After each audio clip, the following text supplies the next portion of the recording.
Le decía que ayer detectó la Policía Nacional a 16 provenientes de un vuelo de Canarias que portaban documentación falsa. Ahora publican nuestros compañeros de las provincias que la Policía Nacional está investigando si esa documentación falsa se la proporcionan las mafias. Es decir, ellos llegan a Canarias en manos de las mafias, los acogemos y luego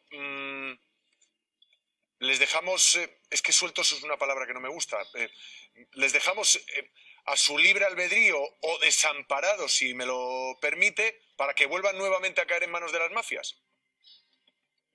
Vamos a ver, es que la sensación es que esta pobre gente, porque se aprovechan de ellos, contratan un pack patera, los montan en una patera, los llevan a Canarias, en Canarias los alojamos en un hotel, de ahí pasan a un avión, el avión los deposita en la península y ahí empiezan a correr su propia suerte.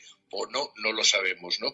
Eso es inconcebible. ¿Quién puede entender que gente que viene en patera sean capaces de organizarse para fletar vuelos o sacarse billetes de avión y trasladarse a la península sin que nadie les pregunte nada? Eso es inconcebible. Y como eso no tiene credibilidad alguna, una de dos: o el gobierno de España es el que organiza esos traslados, o es una organización la que lo hace, en cuyo caso sería muy, muy triste, de alguna forma, estar colaborando con mafias internacionales que trafican con personas. Y eso es tan grave que lo que pone en evidencia es precisamente la falta de sensibilidad y de humanidad por parte del gobierno de España, que con un problemón tremendo en Canarias, lejos de arreglarlo, lo que están haciendo es complicarlo más. Y le quiero aclarar una cuestión.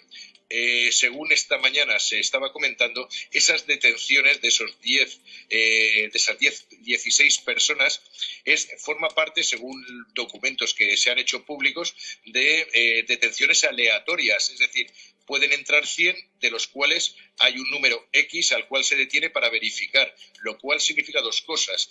Primero, que son aleatorias y se sabe, y segundo, que hay otros muchos a los que no se detiene y no se hace verificación alguna.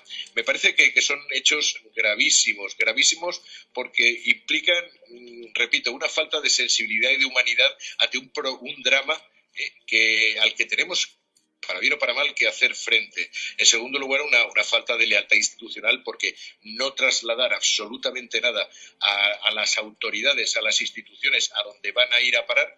En tercer lugar, es una falta de respeto absoluto hacia todos los ciudadanos que en este periodo de pandemia están obligados a cumplir medidas muy rigurosas de confinamiento perimetral, de toques de queda.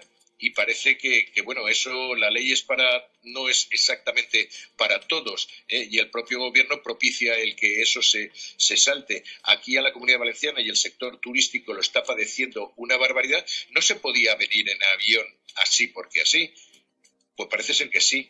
Y claro, eso es muy, muy complicado. Y luego lo que es más grave es mentir. Y mentir descaradamente. Y seguir mintiendo cuando te han pillado en la mentira.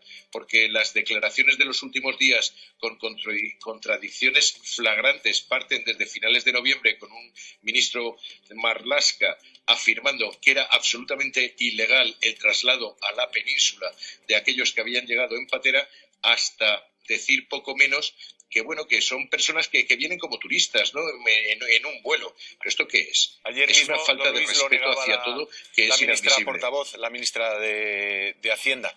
Le agradezco mucho que haya tenido la paciencia de aguantarnos la publicidad. Cuídese, alcalde. Un saludo. Muchísimas gracias. Un abrazo. Hasta pronto. Estamos